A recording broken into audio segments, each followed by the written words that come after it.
going to stop you, and don't let anything stop you. I don't like to consider myself a female in a man's sport, if that makes sense at all. But I just want to be another racer, another race car driver that's successful, and I don't want to be thought of as a female. I'm obviously a female, but I want to earn my respect as a racer first, and then go from there. It's my job. It's what I love to do, and it just so happens that I'm a female, pretty much. So, I just love to race. Definitely good. Great question there again. Talking about Harli White, a few minutes up with her, and we're going to talk with Brett Hamm here. Got a question coming in by Kenny Cook. Will you run in Tennessee any this year on the Sprint Car Tour, Harli? I don't believe we will. Our schedule is strictly the ASCS National Tour schedule.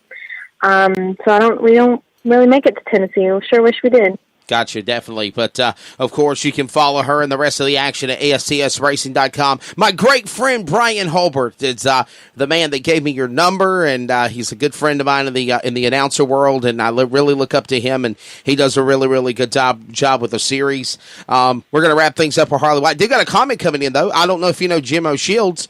He used to work with the ASCS Southern Outlaw Sprint Series before it became dormant, but he says, I got my Harli White T-shirt when I worked with ASCS shows, and she ran. Congrats on the big win at I-30. And also, he just recommented again and said, Hollywood is a great crew chief. I got to know him when he drove the Burger King car from Lincoln. Wow, wasn't that a long time ago? And, of course, Jim O'Shields is unveiling how old he is. Yeah. Oh, goodness. Yeah, it's just funny. Me and Johnny have a great relationship, and I actually, when I went to Australia over the winter, I had a crew chief by the name of Jeff Murphy. And Herrera went over to Australia in '94 and raced for Murphy as well, and got a win. So I was kind of giving him a hard time. I'm like, darn, Johnny, you didn't come here in Australia racing. That's exactly right. Yes, ma'am. So, well, listen, Harli, thank you so much for taking the time to join us on the Fox Sports Community Radio Network podcast Finish Line, presented by All About Wraps. And before I let you go, this is your victory lane. Thank out all your sponsors, your friends, your family, your loved ones, and let everybody know how they can follow Harli White on social media. Yeah, I mean, we have a lot of people that help us out. First and foremost, my family, Johnny and Ann Herrera. We had a new sponsor come on board this year, Life of Hope Ministries, Destin Stream Foundation, the Mower Shop, Choice Builders, Charlie's Trucking, Peak Energy, BMRS, FK Rod Ends, Track Racing Engines, All-Star Performance, Donnie Ray Crawford Legacy Foundation, PXP Racewear, Lucasville Products. Shout out to Shriners Hospital for Children in Galveston, Smith Titanium, Smiley's, Green Country Farms, and Outlaw Wings. We have a whole bunch of people that, get us from track to track and help us on our car. And anything helps. Anything goes a long way. And you can follow me on all social media platforms, Harli White Racing on Facebook, Twitter, and Instagram. And check out our website for wherever we might be. Our schedule will follow along, and you can also watch on racingboys.com and watch the racing live. Shout out to my good buddy Scott Traylor and racingboys.com. Phenomenal work that they do in the Midwest. And Harli, one thing I do want to say again before we hang up, but Christianity, your religion, you are big in believing in God and believing in faith and ministry, and also doing things for kids, doing things with Shriners Hospitals and things like that. Right, yeah, I mean, and God's the reason why I'm here today. I had a horrific accident in 2008, and He definitely got me through it, and I had a guardian angel, Donnie Ray Crawford, save my life, and God healed me quickly. And to this day, I try to share my story in every way I can to try to bring people closer to the Lord. And also, I love speaking to children and spending as much time as I can supporting Shriners Hospitals. They were a huge part in my healing process, and honestly, the best hospital out there for burns. So we've been trying to promote Shriners Hospital, and if anyone knows of anyone or if something tragic happens and some child does get burned, Shriners Hospital is the first place you should go. So, that's right. It's unfortunate that I had to go through such a tragic deal, but there's always something good that comes out of the bad in a sense. And Shriners and Donnie Ray and their family was part of that good. So that's exactly right. Definitely. Go ahead. Go ahead. Finish. Wrap it up. No, you're fine. Yeah, it was just I spent the last week in Shriners hospitals and trying to promote them and share my story, and it's just a touching and humbling experience. If anyone ever gets the opportunity to just check out Shriners hospitals, they really should. It's a great experience to go see what they do for children.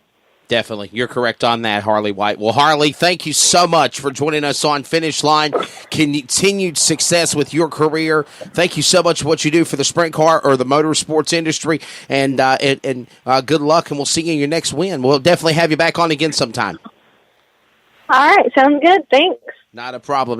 From Lindsay, Oklahoma, Harli White, big winner at I-30 Raceway, I-30 Speedway in Little Rock, Arkansas. As always, you can follow the ASCS Racing Series online at ASCSRacing.com and, of course, at RacingBoys.com as well, as they do a phenomenal job. Congratulations again to Miss Young, Harli White. Harli White got a big win over the weekend. And you always remember your first. I've always said that. You remember your first kiss. You remember your first date. You remember your first crush.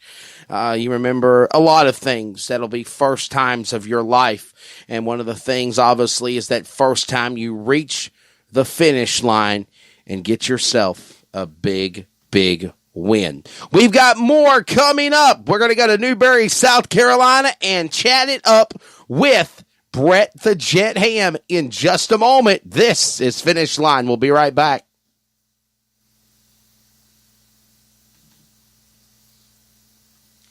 If we can get our commercials to play anytime now. All right, engineer. Thank you.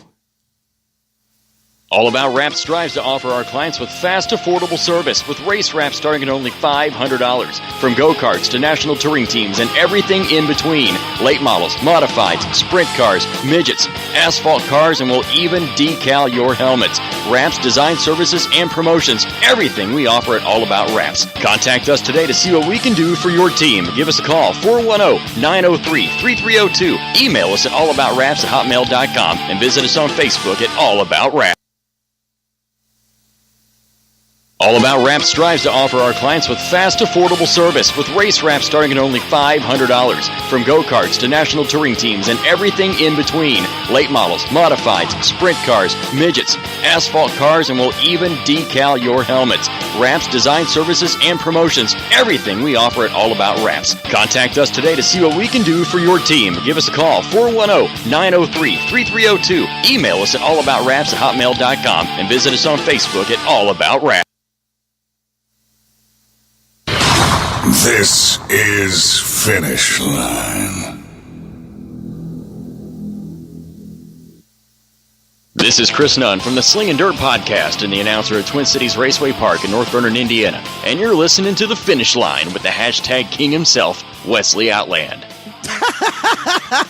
Oh, wow. He told me to not open that until it was time to use it during the show. So, I guess I am a hashtag king. I guess I do use hashtag a lot and a lot of analogies. Hey, it's the way of the world to go today. Who would have thought that we would live in a world where there is so much social media and there is @ signs and hashtags and all that cool stuff, but I guess I just adapted really well. So, hey, welcome back to hashtag Finish Line.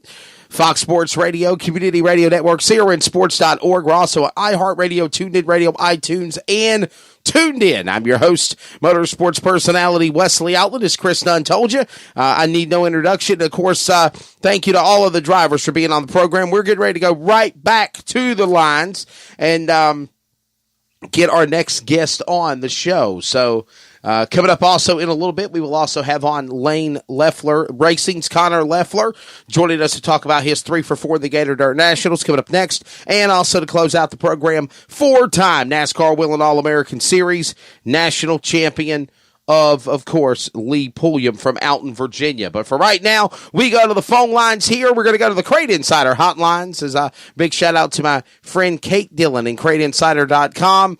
And we are getting ready to go to the phone lines, and we are going to get on our next guest, a driver, of course, that I have had the privilege for so long to watch his successes, to watch his career, to see where he has built up in his resume in motorsports, getting the biggest super late model win of his career or his racing career so far, a $10,000 payday in Boom City at Fayetteville Motor Speedway for the 11th annual Ed Gibbons Memorial. From Newberry, South Carolina, driver of car number 18, Brett the Jet Hamm. Brett, welcome to Finish Line, buddy. How are you? I'm doing well, Wesley. How are you? Well, it's always good catching up, my friend, and talk about this big win in Fayetteville over the weekend. Biggest year of career so far. Yeah, everything you've kind of been with us last year or so. We raced fast track a good bit last year with Wesley Page, and had a lot of sour luck. Didn't have a lot of things go our way, and same thing with my personal car, 18 car, and kind of finally starting to maybe turn that corner at the beginning of this year, and have a few things go our direction, and it feels pretty nice. And we're just trying to take it one step at a time, and turn some of that success into a little bit more. So what was it? Did you guys do any testing? Did you go to any racetracks during the off season to shake the cars down? Was there something mechanically wrong with the race cars that you guys finally looked at with a fine-tooth comb and finally realized it and got it fixed? What made things gel for the Hamm racing team this past weekend at Fayetteville? Honestly, the car sat on jack stands for about 6 months. We had some engine problems last year in this car, and just finally found some issues with the fuel system, and honestly, it's just kind of a string of little bitty problems that amounted to a big problem. But we finally kind of took some time off and found those issues, and we didn't really do any off-season testing or anything. We knew we had a really good race car last year. We just couldn't finish races with it. And we just got those problems kind of corrected. And so far we've only raced twice. So we've led a lot of laps and got a big victory in a fourth place. And so hopefully we changed colors. You know, I've never had a white car. Right. I said, well, we're just going to get rid of all the bad demons. So I flushed it all out, and we started off white, and so far it's been good. Absolutely. So you're kind of in that superstitious realm of it had to have been the color. It wasn't just the motor. It was the color. It was the chassis. It was any and everything we had to totally change around. But I know you've had some success in those Longhorns, though. We had success in Longhorns. Now, I mean, of course, for the last 2 years, we've been in a Barry Wright car, and we've had success with both of them. I mean, all these chassis builders are so good these days. You know, if you still have to do your personal homework. Right. The chassis builders, unfortunately, can't go to the racetrack with you. Can't drive the race car. They get you to a certain point, and then you have to take the wheel from there and make it happen.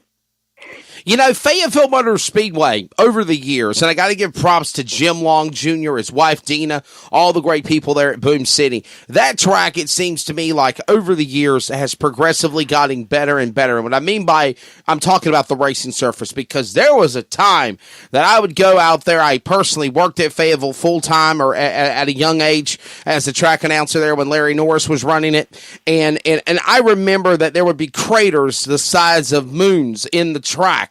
And it would just be rutted up and holes, and people could hit the rut and barrel roll the car very easily.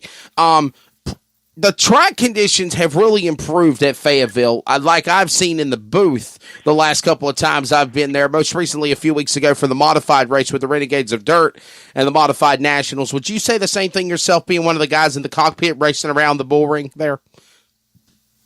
Yeah, we've been to Fayetteville. I mean, first time I ever went to Fayetteville was the Fuel Lake Model Series here in this area. It was 2013 or 2014. One of those. It was the first year of that, and we actually won the first time we went to Fayetteville, and I've always liked it since. Obviously, you know, kind of just puts a good taste in your mouth. But Jim's done a good job with it. I'm friends with Jim, and I've known Jim for a while, and he put